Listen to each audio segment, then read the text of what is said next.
Assalamualaikum warahmatullahi wabarakatuh.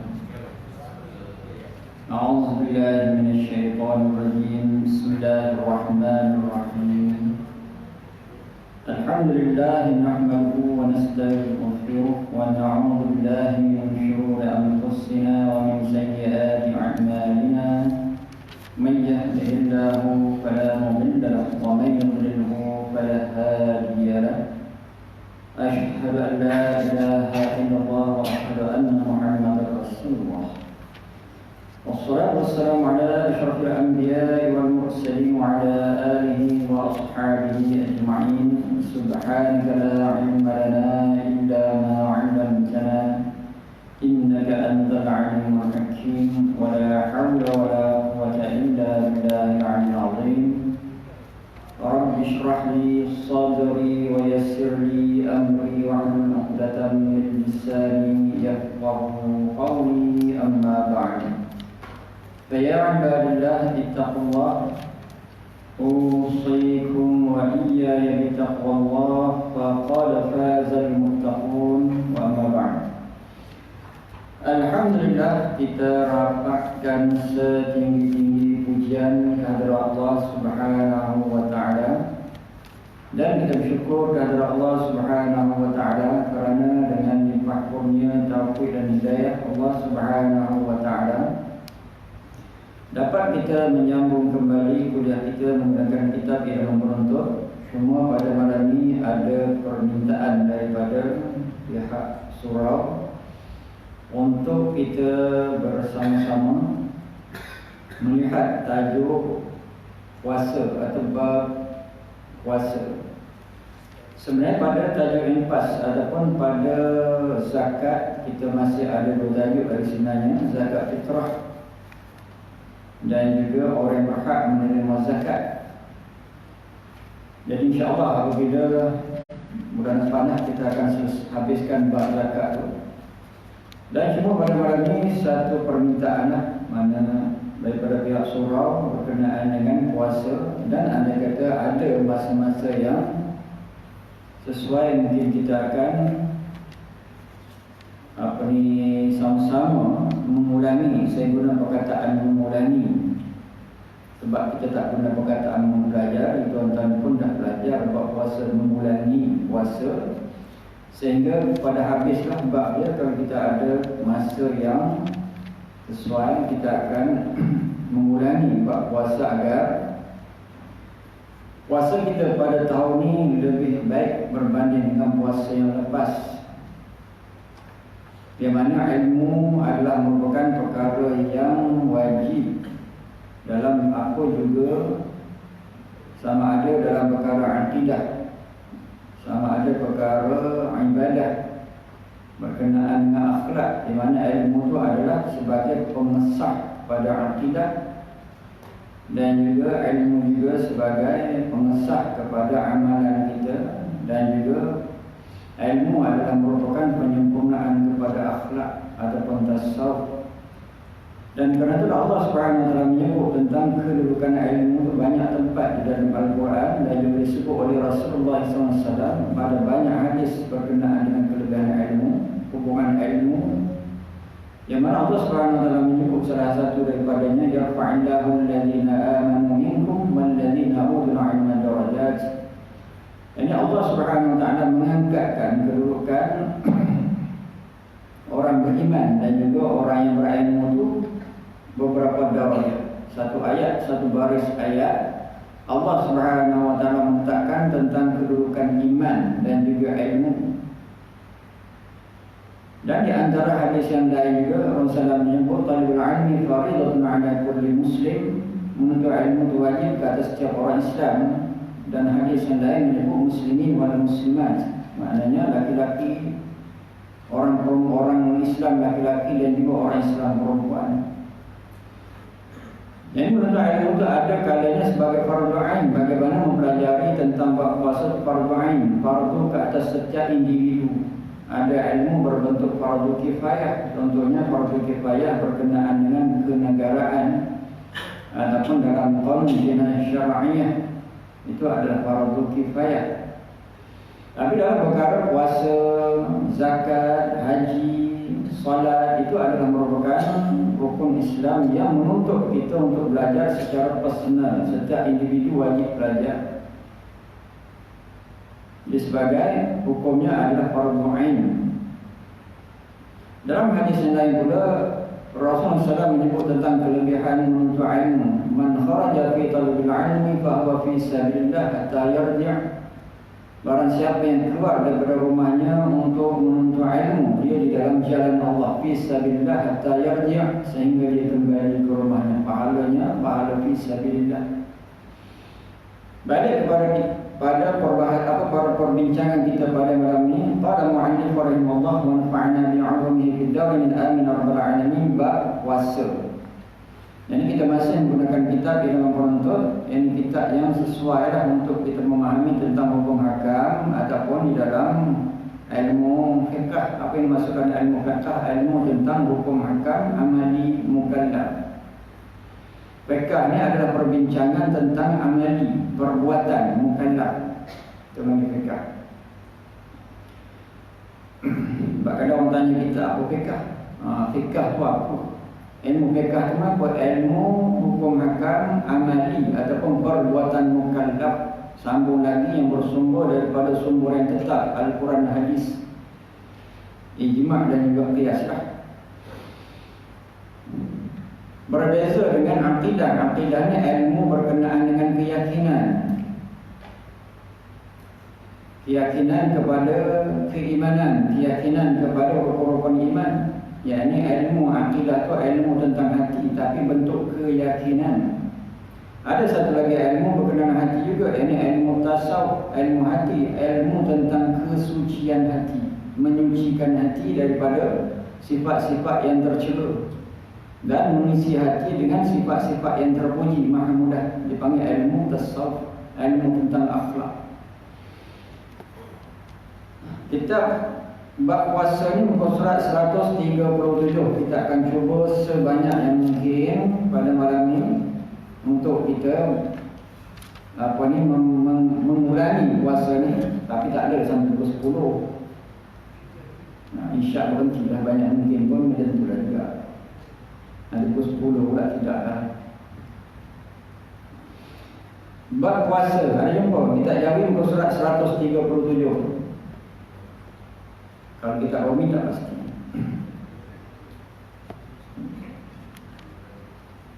Makna puasa itu maklum. Makna puasa, maksud, makna, arti. Puasa itu maklum. Maklum itu diketahui. Maklum itu adalah diketahui. Jadi adalah merupakan masdar, terbitan. Iaitu menahan diri daripada perkara yang membatalkannya dengan cara yang tertentu. Yang ini makna puasa dari segi bahasa tu maklum, memang diketahui oleh semua orang. Orang puasa dia tahu makna puasa dari segi bahasa tu maklum.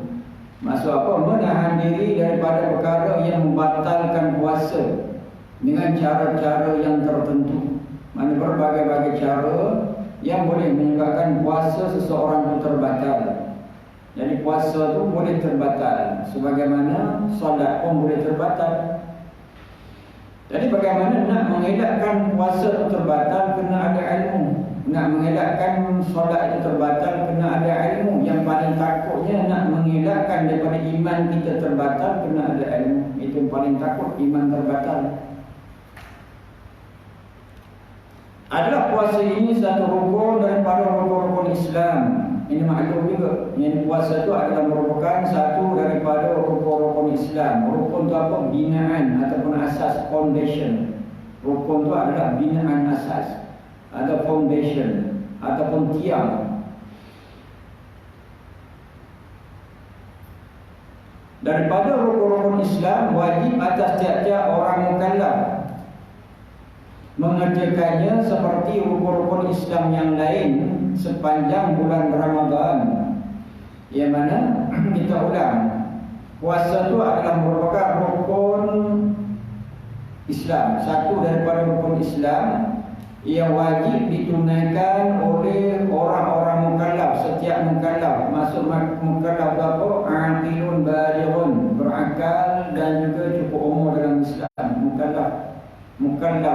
taklif orang yang dibebankan hukum. Bebanan hukum itu terkena kepada orang yang ada akal dan cukup umur dalam Islam. Sebab orang Islam ni ada yang belum cukup umur, tak kena taklif, tak kena bebanan hukum. Yang kena bebanan hukum bagi orang Islam ni yang berakal dan cukup umur dalam Islam. Cukup umur tu macam mana, kita dah mungkin dah banyak kali sebut lah. Kalau tuan-tuan mungkin boleh ingat, ataupun kita ulang semula lah. Masuk cukup umur, apakah dia punya tanda cukup umur? Baligh. Cukup umur tu baligh. Balagha ya baligh, yakni baligh. Satu daripadanya mimpi keluar mani, mimpi basah berlaku kepada laki-laki dan perempuan. Itu tanda yang utama seseorang tu baligh, mimpi keluar mani, mimpi basah. Yang keduanya yakni datang haid bagi perempuan. Yang ketiganya beranak atau mengandung. Yang keempatnya cukup umur 15 tahun, 15 tahun ke atas. Yang kelimanya umur bulu ari-ari. Ini tanda seseorang itu mukallaf.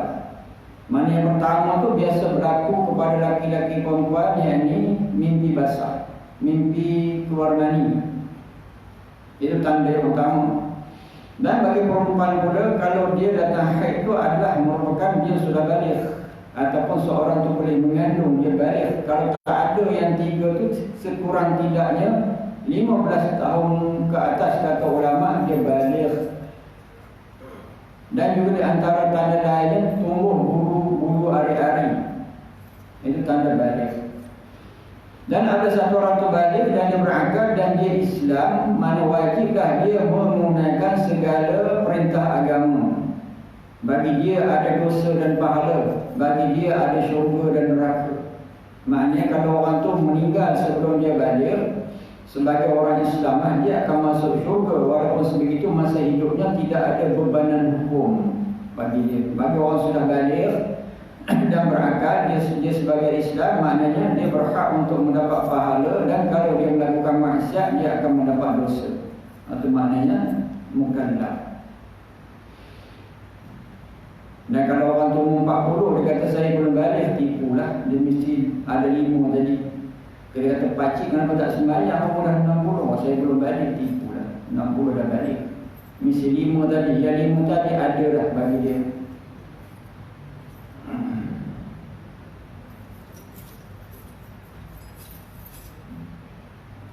Yang mana kewajipan puasa ni pada bulan Ramadan, yang sepanjang bulan Ramadan. Di siang hari bulan Ramadan tu maksudnya. Dan sekarang kita bulan apa? Jumadil Akhirah kan. Ini pun 17. Lepas tu bulan apa? Lepas Jumadil Akhirah bulan apa? Bulan Jun. Bulan Rajab. Sebab itulah, sebab kita jarang menggunakan bulan-bulan Islam. Jadi kita kalau tanya bukan yang boleh ukur. Jumadil Akhirah, lepas tu Rajab, lepas tu Sya'ban, lepas Sya'ban Ramadan. Jangan lepas Sya'ban Muharram pula.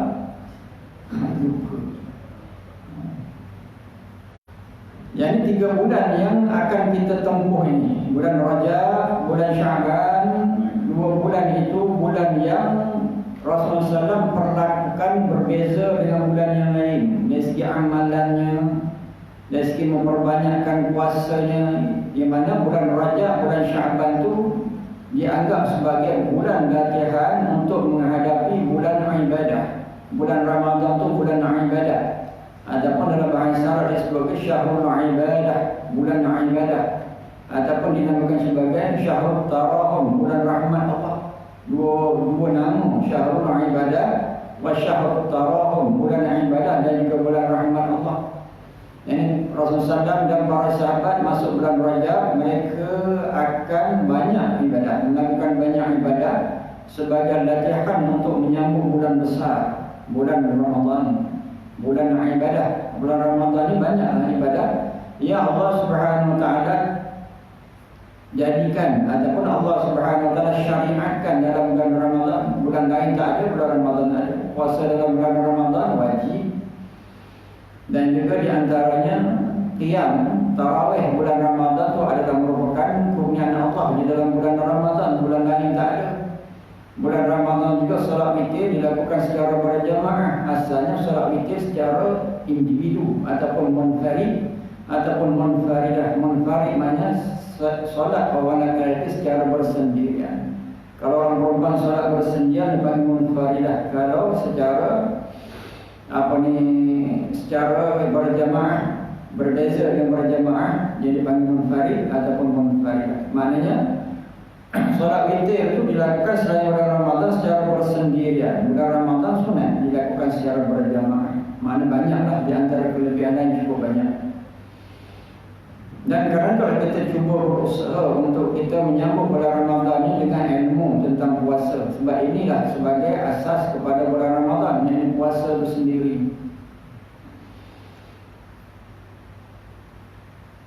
Mengerjakan seperti rukun-rukun Islam yang lain sepanjang bulan Ramadan dengan sempurna bulan Syaban.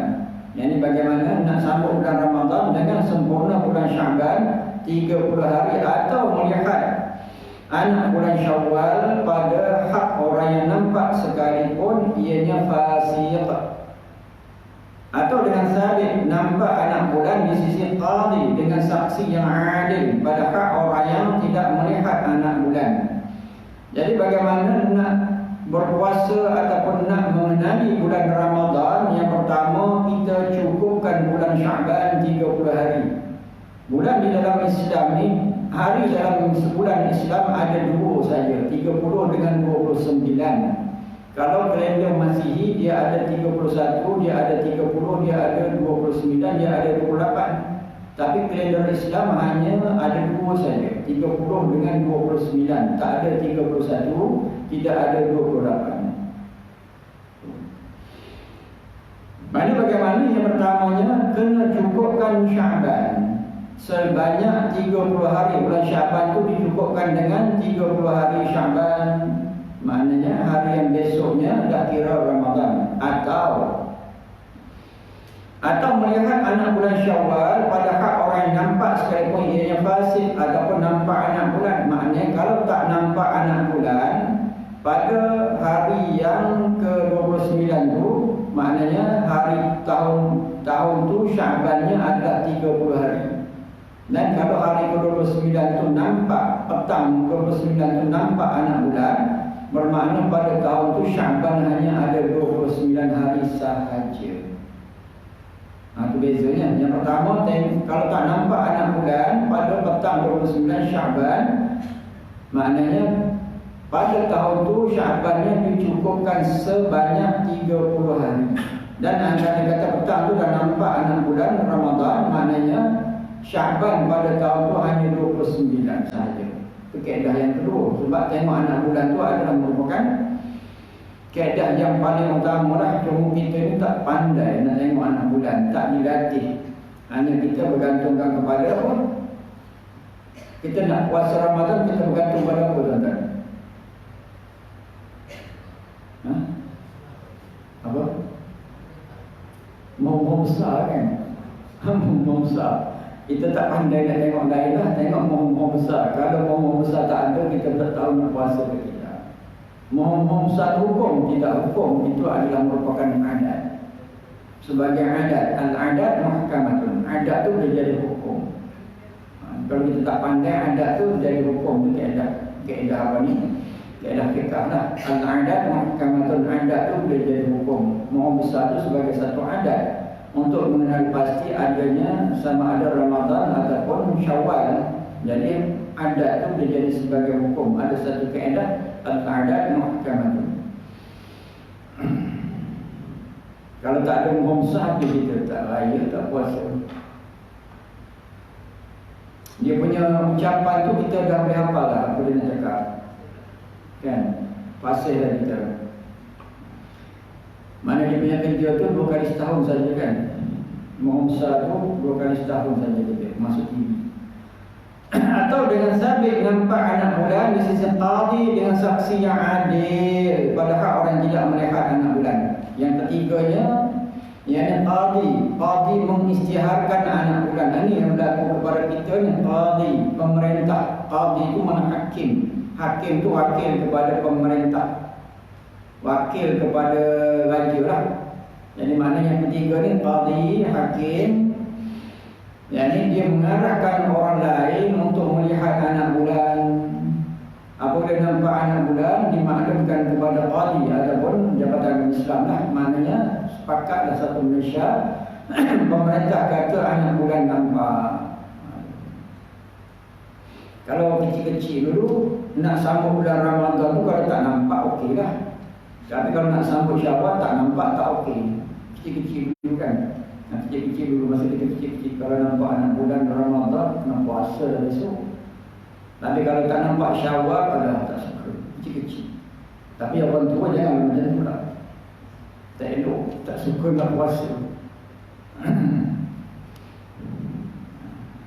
Boleh, mana ada tiga. Ada tiga bentuk. Yang pertama, sempurnakan bulan Sya'ban kalau tak nampak anak bulan, ataupun dilihat sendiri walaupun dia tu orang fasik, dia nampak anak bulan. Ataupun cara ketiga, yakni disaksikan dan diberitahu kepada pemerintah. Ini yang diamalkan di Malaysia kita lah. Sekarang dulu pernah berlaku, tak sama negeri-negeri nampak anak bulan, tak nampak anak bulan, tak sama sekali. Sekarang dah jadi sama. Kenapa boleh disamakan? Sebab Malaysia ni satu matbah, satu tempat terbit. Jadi tak boleh nak jadi percanggah.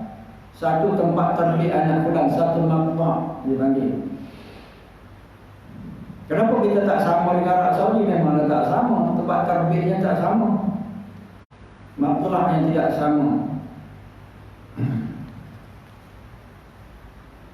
Habis. Atau dengan ada tanda-tanda bulan Ramadan sudah masuk, seperti lampu-lampu dipasang di menara-menara, atau tembakan meriam atau sebagainya daripada adat yang biasa berlaku ketika menyambut puasa, iaitu seperti hukum melihat anak bulan juga. Ini yang keempat ni. Ini kalau zaman-zaman dahulu ni tak ada TV, tak ada apa, duduk jauh. Jadi mereka mendengar tembakan meriam, dah puasa dah ni, besok nak puasa, tanda zaman dulu. Ataupun dengar paluan-paluan gendang, ataupun di masjid disuruh ada apa ni, dipanggil apa dulu, yang pukul-pukul tu, ya, gong, ketok apa benda lah berita. Di tempat kampung-kampung ada dulu, ada lagi lah. Beduk berapa tu kisah. Kalau di Masjid Al-Falah tu memang ada lagi sampai sekarang. Tapi dia palu tu masa bulan Ramadan saja. Paluan tu ada makna. Selepas daripada solat tarawih dia akan pukul. Tu ada dia punya makna lah. Zaman dulu kan alat tu penting. Kalau ada kematian, berapa kali pukul tanda ada orang mati, berapa kali pukul tanda ada rumah terbakar. Zaman dulu, zaman tak ada komunikasi macam sekarang. Jadi budak-budak tak ada main lah, nanti ketuk-ketuk orang yang mati pula. Jadi biasa orang tua simpan tu pemalu tu. Satu budak-budak main, diketuk takut orang mati, bukan orang mati. Kadang-kadang gotong royong, nak gotong royong ketuk juga. Lepas Jumaat akan dimaklumkan kita hari ini nak gotong royong pindah rumah. Gotong royong tebang pokok zaman dulu. Lepas tu pukul berapa sekian, lepas tu akan ketuk di masjid bunyi. Dah mula dah ni. Zaman dulu pindah rumah. Tuan biasa pernah pindah rumah. Pikul rumah pindah. Bukan rumah teres macam kita ni, tak ada pindah ni. Yang jadi rumah kayu. Taruh dia punya kayu, bawa-bawa ikat semua. Pikul. Tapi saya tak berani dia bawa, nanti terjatuh kat saya. Saya duduk kat tepi, kecil-kecil. Itu kenangan. Jadi semua ni alat ni, ini yang ada dalam kitab kita ni. Agak dia klasik sikit sebab contoh-contoh klasik. Yang ambil daripada contoh-contoh klasik. Anda kata memang maklum, masyarakat tahu kalau ada bunyi-bunyian itu apa tandanya. Kalau ada meriam keumpamanya puasa dah besok, atau bunyi meriam besok dah Syawal raya begitu. Zaman dulu pandai orang buat meriam buluh dan sebagainya. Sekarang boleh juga, tapi takut kena tangkap. Habis. Itu tanda. Ada 4 tanda lah. Ada 4 tanda. Yang tanda ketiga tu memang berlaku kepada kita. Yang tanda ketiga tu, yang diisytiharkan, dimaklumkan oleh pemerintah. Apabila nampak anak bulan di satu negeri, nescaya wajib berpuasa oleh orang negeri yang berhampiran dengannya, jika kedudukan kedua negeri itu satu matla', yakni garis terbit matahari. Jadi bagaimana apabila setiap negeri itu sama dengan negeri yang nampak itu, mana wajiblah negeri yang sekelilingnya atau sekitarnya mengikut negeri yang nampak anak bulan. Sebab bagaimana negeri-negeri yang nampak tu syaratnya satu matla', satu garis terbit matahari. Maknanya matahari akan lalu melalui negeri-negeri itu, di mana sebagai satu matla'. Bersalahan negeri yang jauh tidak sama matla'nya. Umpamanya nampak anak bulan di suatu negeri, tidak nampak di negeri yang satu lagi, maka tidaklah diluluskan orang negeri itu mengikut berpuasa. Negeri yang jauh sudah tentulah tidak sama matla'. Contoh kita dengan Arab Saudi, beza kita 5 jam. Kita dengan Arab Saudi kan beza ke 5 jam waktunya. Kalau di Mesir beza dengan kita 6 jam. Kalau di Mesir macam ni, kalau masa sejuk, subuhnya awal, pukul 3 lebih dah subuh.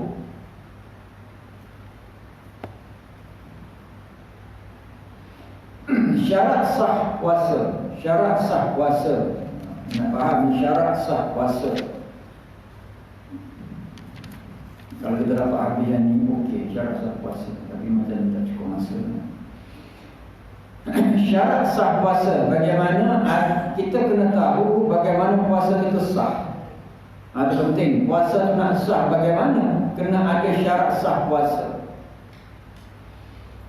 Yang pertama, Islam, maka tidak sah puasa orang kafir. Sekiranya seorang murtad sekalipun satu lahzah sedang dia berpuasa, nasib batal puasanya. Islam sah puasanya. Islam sah, diterima ibadah itu sebagai berpahala di sisi Allah. Islam, misi Islam. Orang kafir kalau dia puasa pun tidak dikira, walaupun dia ni sama dengan kita caranya, sahur, tak makan tak minum antara maghrib sampai antara subuh sampai maghrib, orang kafir, di mana tidak diterima. Sebab apa? Syaratnya seseorang diterima ibadah Islam. Bagaimana kita ni, kita dilahir Islam. Bagaimana kata ulama, kita Islam dengan sebab ibu ayah kita.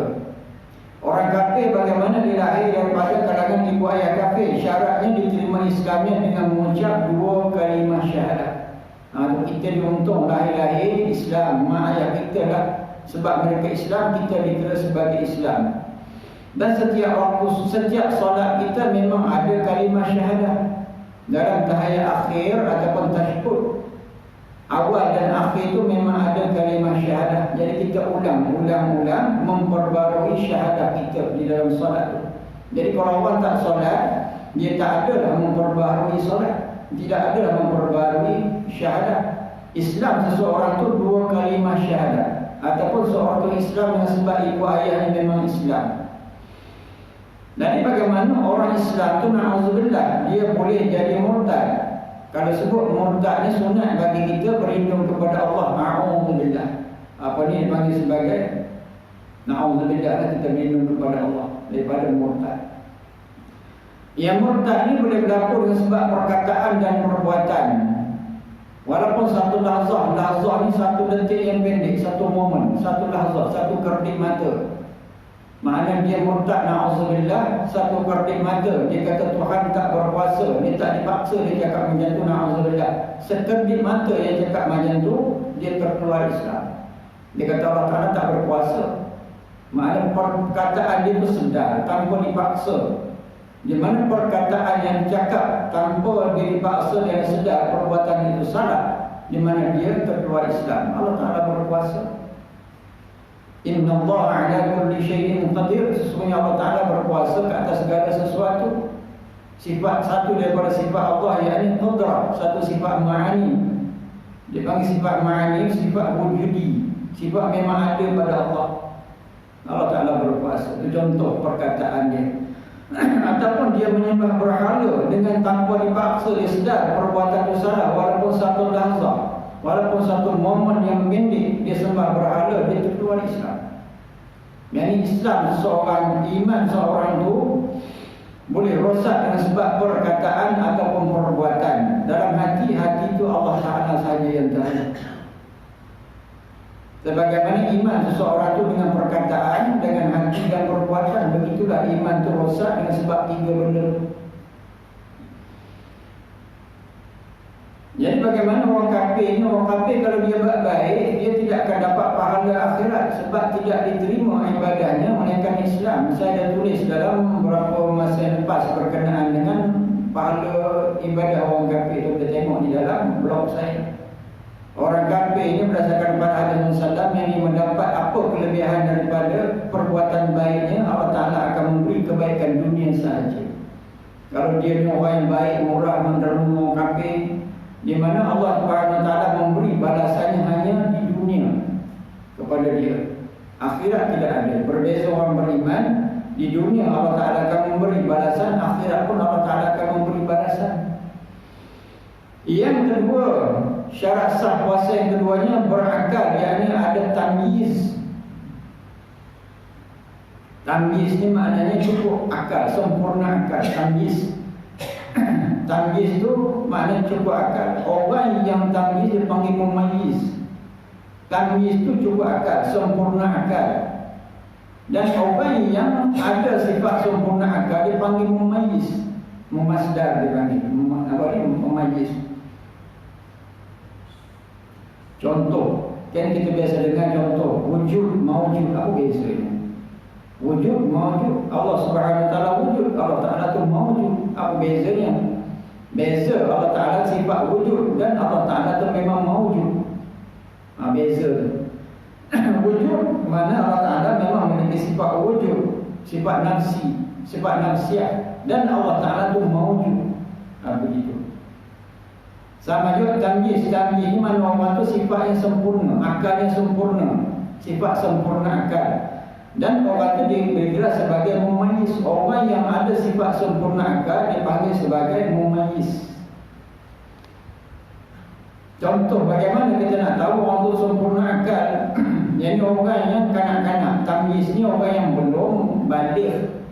Ini adalah merupakan tahap umur orang yang belum baligh. Dia sudah ada sempurna akal. Yang ini bagaimana kalau kita tengok kanak-kanak, batasnya dia tahu baik buruk, dia tahu cemar kotor, dia tahu ni najis, dia tahu malu aib. Dia boleh selenggarakan diri dia tahu tak pakai baju malu, tak pakai seluar malu, maknanya dia sudah tamyiz. Dan orang yang tamyiz tu dia mumayyiz. Jadi biasa berapa kadarnya dalam sekitar 7 tahun. Sekitar 7 tahun seseorang itu sudah ada tamyiz, sempurna akal dan dipanggil sebagai mumayyiz. Orang yang mumayyiz ni belum ditaklifkan, belum dibebankan hukum agama, tetapi dia boleh melaksanakan syariat dah. Mana dia dah pandai nak berniat. Yang mana kalau kanak-kanak yang sudah mumayyiz, memang dia tahu nak berniat, dia tahu tentang solat. Dan kalau kita berimamkan dia sah, sebab dia dah tahu nak berniat. Bagaimana seseorang ayah membawa anak yang sudah tamyiz, dia boleh suruh anak tu niat sendiri.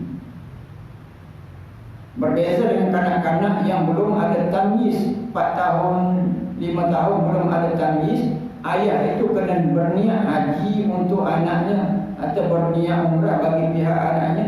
Anak yang sudah tamyiz boleh disuruh anak itu untuk niat sendiri. Itu bezanya. Kita akan belajar dalam bab haji lah. Kalau bawa anak haji itu bagaimana? Anak kalau sudah tamyiz kena suruh dia niat sendiri. Kalau belum tamyiz, ayah yang kena niat untuk anak itu. Dan perlakuan anak yang boleh perlakuan anak di dalam ihram haji dan umrah, kalau dia belum tamyiz tak kena dam. Tapi kalau anak itu sudah tamyiz kena dam. Apa kita kena belajar bab haji nanti, ada bab puasa ni, ada bab haji umrah. Dan kalau kita tengok bagaimana suruhan Rasulullah solat, kanak-kanak umur 7 tahun disuruh solat. Maknanya anak tu sudah tamyiz. Anak umur 10 tahun kena rotan mendidik kalau dia tidak solat. Maknanya 7 tahun itu adalah batas umur kanak-kanak tu sudah tamyiz, boleh dapat sempurnakan ibadat. Cuma pahala tu tidak kepada dia lah. Sebab anak-kanak yang orang yang belum mukallaf, orang yang belum cukup umur atau belum balik, di mana tidak ada dosa dan pahala. Ibu ayah yang menyuruh dia buat kebaikan, ibu ayahnya yang akan dapat pahala. Maka tidak sah puasa orang yang tiada mumayyiz dan yang hilang akalnya. Maknanya puasa tidak sah bagi orang yang tidak sempurna akal, ataupun orang tu hilang akal terus gila, tidak sempurna akal. Ini maknanya akalnya 70-80% belum cukup lagi. Contoh kanak-kanak 5 tahun, 6 tahun dia boleh puasa, tapi dia belum sempurna akal lagi tu. Ada orang yang dah lebih balik tapi dia hilang akal sebab gila, ataupun dengan sebab sesuatu yang menyebabkan akalnya rosak, dia tak ingat, ataupun dia nyanyuk, ataupun orang yang zaman sekarang kena penyakit Alzheimer. Alzheimer penyakit nyanyuk, dia muda tapi kena penyakit. Sekiranya seorang kena gila pada satu lahzah, sekiranya, tengoknya sekiranya penting. Sekiranya seorang kena gila pada satu lahzah. Lahzah ni satu detik yang pendek, sekerlip mata lah. Kita kata lahzah ni sekerlip mata, satu momen yang pendek. Sekiranya seorang kena gila pada satu lahzah sedang ia berpuasa, nescaya batal puasanya. Satu momen dia gila, dia bukan pitam tapi gila terus, hilang akal terus. Tetapi kalau pitam atau mabuk yang ada siumannya walau satu lahzah sekalipun dalam sepanjang hari itu, sah puasanya. Nah, dia orang gila, kalau dia gila satu detik dia jadi gila. Gila ni hilang terus, dia punya memori hilang terus. Dia bukan pitam, dia bukan mabuk. Orang pitam dan mabuk ni akal masih ada. Orang gila langsung terus jam terus dia punya memori dia. Jadi bagaimana walaupun satu lahzah, puasa dia jadi batal. Adapun tidur tidak batal puasa sekalipun sehari suntuk. Tidur ni tak batal puasa walaupun dia tak sedar sehari suntuk. Tidur, pitam ataupun mabuk, dia benda yang sama. Kata ulama, pitam, tidur, mabuk tu benda yang sama. Gila tak sama dengan tidur. Gila ni hilang terus kepalanya, tak tahu apa. Orang tidur pun tak tahu apa juga kan. Tidur penat bekerja, tidur. Jadi tak sedar, goyang-goyang pun tak sedar. Tapi dia bukan gila, di mana tak batalkan puasa. Yang batal puasa adalah gila. Jadi pitam, macam mana kita nak faham pitam? Pitam tu dia kategori tidur. Atau mabuk dia kategori tidur. Dia tidak membatalkan puasa. Boleh faham? Sebab ada juga orang tanya, dia kena pitam batal tak puasa? Tak batal, sebab pitam tu bukan gila, macam kita tidur. Jadi kita nak jawab kepada orang macam mana orang pitam tu batal tak puasa. Pitam tu sama dengan tidur, tak batal puasa. Senang jawab. Tapi kalau gila, gila kita tengok bagaimana orang gila. Gila tu memang gila, dia tak tahu malu apa dah. Tak pakai seluar, kadang dia gantung tim dekat leher dia, dia jalan ke sana ke sini, dia ambil sampah, dia makan. Dia tengok, dia kata kita gila, padahal dia yang gila. Tu gila. Dia tak malu apa dah, tu gila. Yang ketiga, suci darah haid dan nifas sepanjang hari. Dari itu batal puasa jika datang haid atau nifas sedang berpuasa sekalipun satu lahzah. Begitu juga tidak sah puasa apabila datang haid dan nifas. Maksud sah puasa tu suci daripada haid dan nifas sepanjang hari. Sepanjang hari dia suci daripada haid dan nifas. Dari itu batal puasa jika datang haid atau nifas sedang puasa sekalipun satu lahzah. Maknanya setengah hari dah, tiba-tiba dia punya haidnya datang, di mana batallah puasa. Ataupun nifasnya, nifas paling senang kita nak faham. Nifas ni sependek-pendeknya adalah satu lahzah. Satu lahzah itu adalah ukuran nifas yang paling tinggi. Sebanyak-banyak nifas adalah 60 hari 60 malam. Maknanya kalau satu orang tu dia pertengahan hari dia datang haid, batal puasa. Ataupun kita ambil paling dekat, dia dekat nak buka puasa dah, lagi 1 minit nak buka puasa, lagi 1 minit nak buka puasa, datang haid. Maknanya bagaimana puasa ni batal walaupun 1 minit lagi nak buka puasa. Tak ada kemaafan di situ. 1 minit lagi dah, tunggu sambil nak buka puasa 1 minit lagi. Kali datang haid, datang darah bulan, dia kata bang dah datang darah bulan, 1 minit nak buka puasa, mana batal puasa. Dari orang perempuan ini diuji dah dengan haid dia. Jadi bagaimana dia kena qada lah puasa.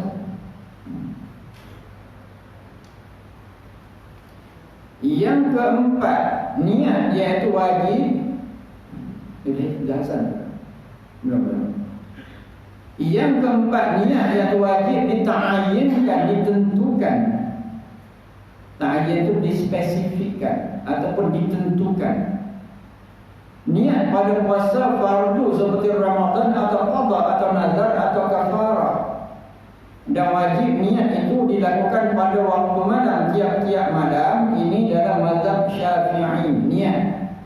Niat puasa bulan Ramadan atau nak bezakan niat qada, niat nazar, niat puasa kerana kafarah. Ini kesemuanya adalah merupakan ibadah dan mesti dibezakan. Saja aku puasa bulan Ramadan, fahamlah. Niat dalam hati puasa bulan Ramadan. Kalau dia niat dalam hati puasa qada, tak jadi niat puasa Ramadan. Itu niat ta'yin, maknanya dijeniskan, dikhususkan, dispesifikkan.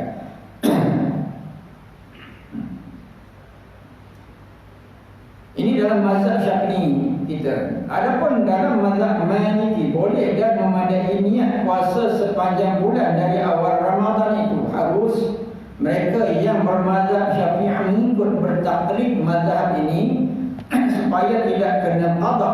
Jika terlupa niat itu pada satu atau beberapa malam, tetapi puasa sunat boleh dilakukan.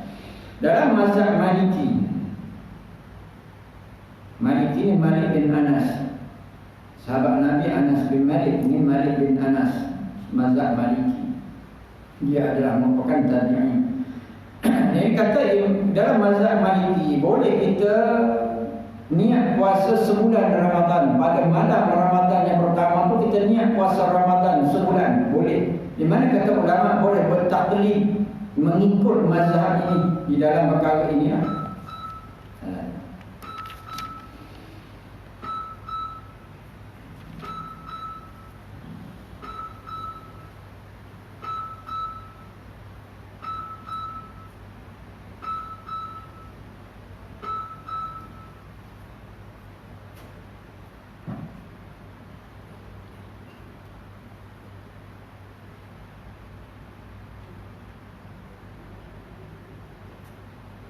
Allahu Akbar,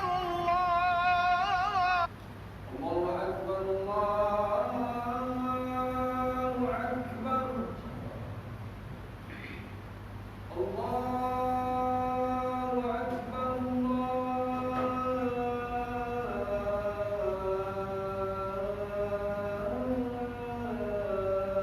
Akbar.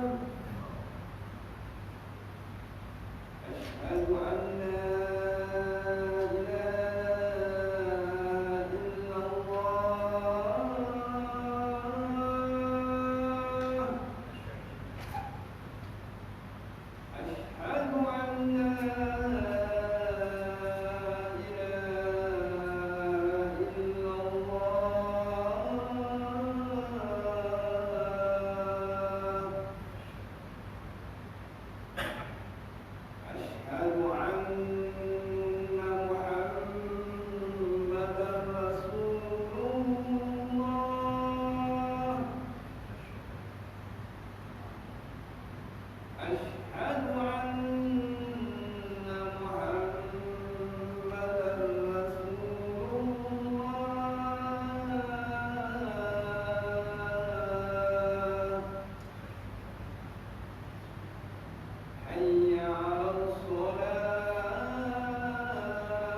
حي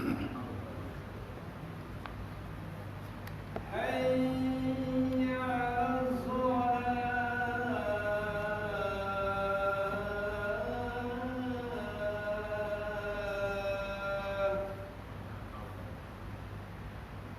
حي على الفلاح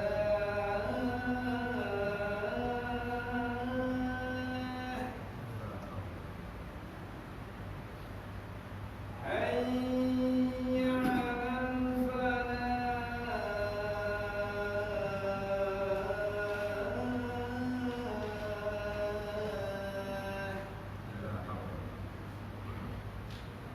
الله أكبر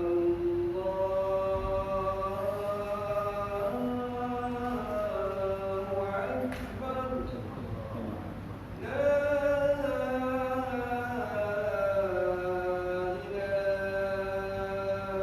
إلا الله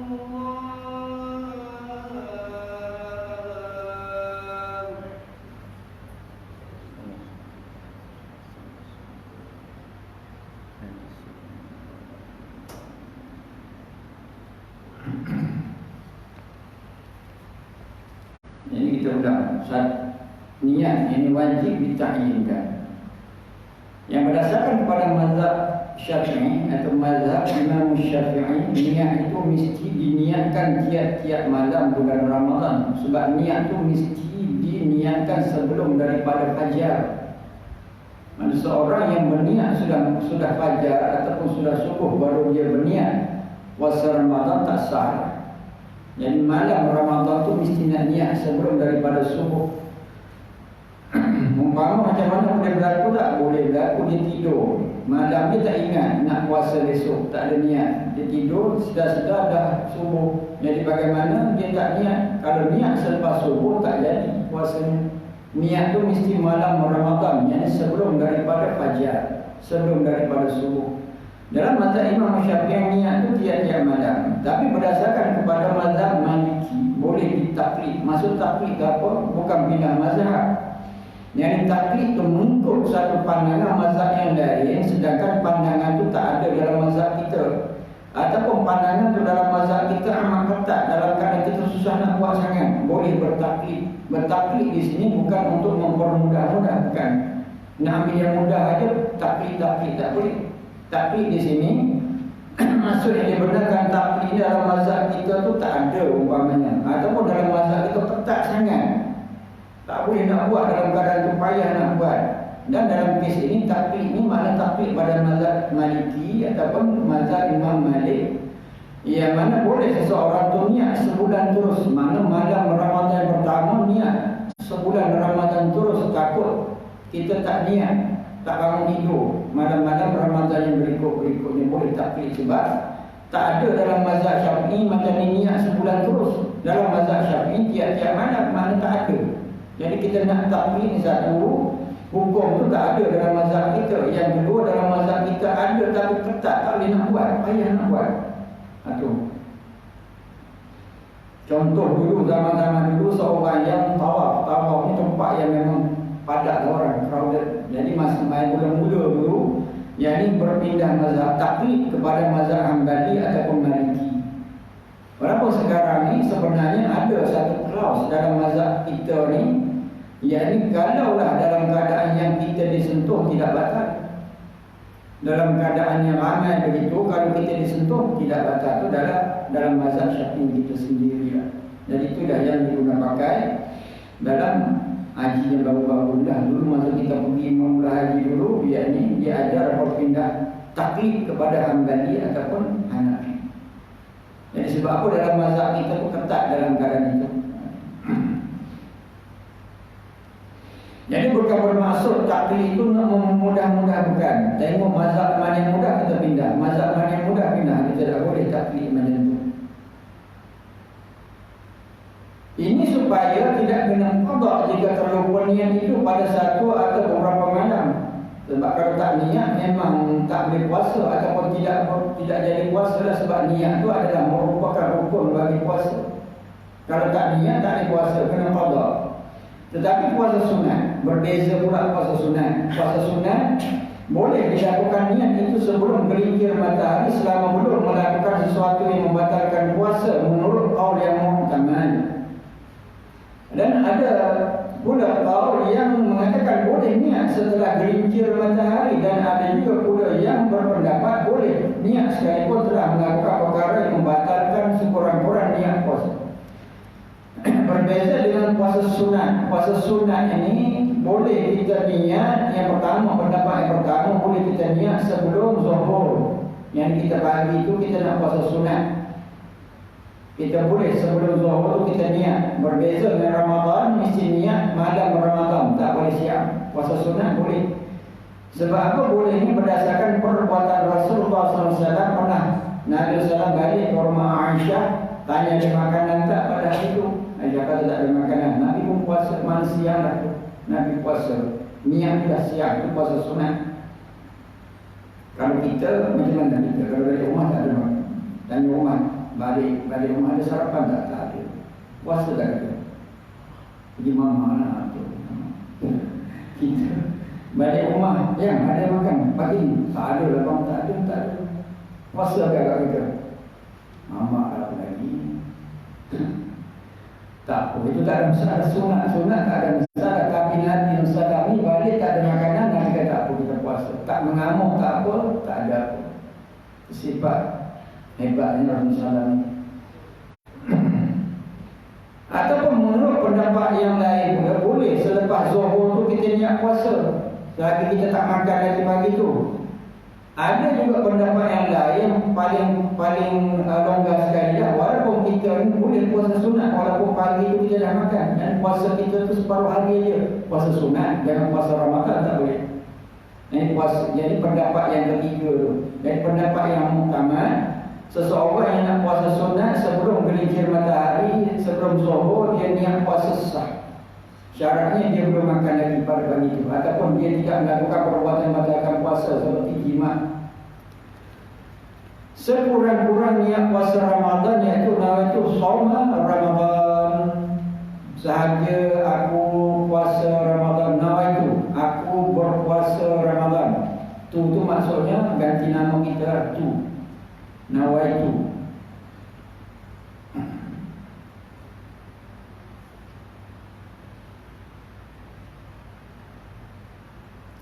Beza, kadang-kadang kita tanya, apa bezanya? Ana tu kan saya, tu saya juga ke? Betul lah. Azhabu ila madrasah, saya pergi ke sekolah. Azhabu ila masjid, saya pergi ke masjid. Zahabtu, saya pergi ke masjid, tak ada ana. Azhabu alif tu adalah ana. Ana azhabu pergi ke masjid. Ana azhabu ila masjid. Di mana azhabu itu adalah saya sedang buat, saya sedang pergi ke masjid, atau saya nak pergi ke masjid. Kalau zahab itu maksudnya dia sebagai telah pergi. Itu ganti nama zahab itu. Ada sedikit maklumat. Sahaja aku puasa Ramadan, sebab maknanya tu sahaja aku puasa Ramadan. Mana aku tu nawai tu. Tu adalah masuk aku, ganti nama diri kita, ana, tapi dalam bentuk sudah berlaku. Madhi, dia panggil madhi, ataupun past tense. Atau nawaitu shauma an Ramadan, sahaja aku puasa untuk bulan Ramadan, ataupun yang eloknya nawaitu shauma ghadin an adai fardhi Ramadan hadhihi sanati lillahi ta'ala, yang bermaksud sahaja aku puasa esok hari menunaikan fardhu Ramadan tahun ini kerana Allah Ta'ala. Ini lafaz niat lah. Niat tu mesti ada dalam hati. Niat itu bentuk khatir, bentuk lintas dalam hati secara jazam, pasti kita nak buat. Jadi maksud apa niat? Niat itu khatir, bentuk lintasan hati secara putus, memang kita nak buat. Itu niat. Dan kalau orang itu tak sebut ni, semua ni boleh. Selagi dia ada niat, dia nak puasa, boleh juga. Contoh tuan-tuan, kita bangun pagi, sahur, kita sahur. Sahur tu untuk apa? Untuk puasa. Itu maksudnya kita memang ada niat nak puasa. Jangan pula kita dah sahur, kita katanya pula, saya lupa lah sahur dan tadi. Saya lupa lah niat tu. Sahur tu kira niat tu. Kan kita bangun sebelum subuh, kita makan sahur. Jadi makan sahur tu tujuan apa? Qasadnya untuk puasa.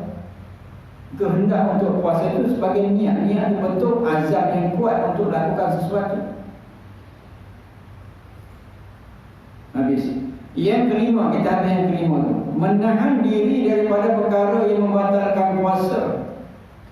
Iaitu wajib menahan diri daripada makan atau minum sekalipun sedikit, seperti sebiji bijian dan setitik air dengan sengaja. Tetapi jika terlupa atau jahil, tidaklah batal puasanya. Dan menahan diri daripada bersetubuh, mengeluarkan mani dan muntah dengan sengaja. Makan dan minum walaupun setitik dengan sengaja batal puasa. Dia punya key point di sini adalah sengaja. Kalau sengaja tu sikit, setitik ataupun sebiji nasi pun batal. Tapi kalau tak sengaja, sepinggan nasi pun tak batal, tak sengaja. Hari pertama puasa, elok je makan. Kita berjamaah dengan isteri kita, elok je. Masak masak lemak lagi makan tengah hari, kenyang.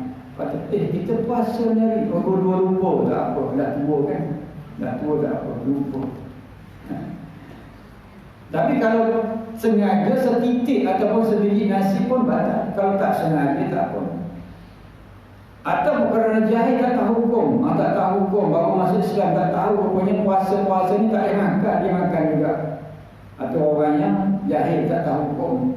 Ataupun terpaksa, orang paksa untuk makan. Satu orang dia kena paksa masuk di sini. Apa maksud paksa? Paksa tu boleh menghilangkan nyawa ataupun boleh menghilangkan fungsi anggota yang maksud paksa.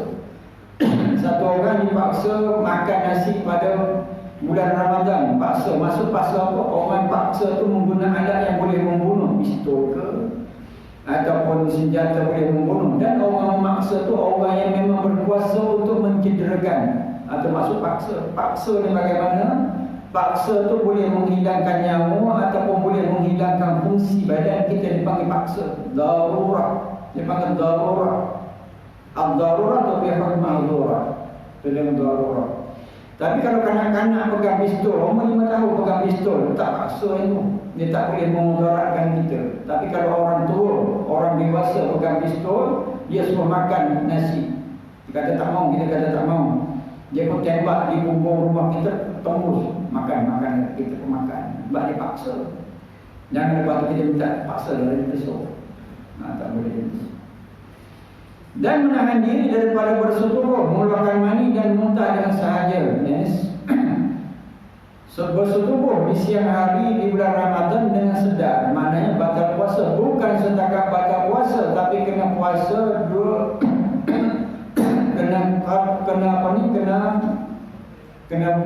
kena bayar dia punya denda puasa sebanyak 2 bulan. Dan mengeluarkan mani juga membatalkan puasa. Dan muntah dengan sengaja. Untuk memasuk muntah dengan sengaja, masukkan sesuatu di mulut, memuntahkan, di mana membatalkan puasa juga. Tidak batal puasa dengan mengeluarkan kehak, sama ada daripada otak atau daripada dadanya. Mengeluarkan kehak. Mana keluar kehak ni dia paras dada je. Masuk muntah ni apa? Muntah ni benda yang ada daripada maidah, perut kita tu muntah. Sebab kahak ni dia bukan najis. Kahak bukan najis, muntah najis. Najis sebab apa? Sebab dia daripada maidah.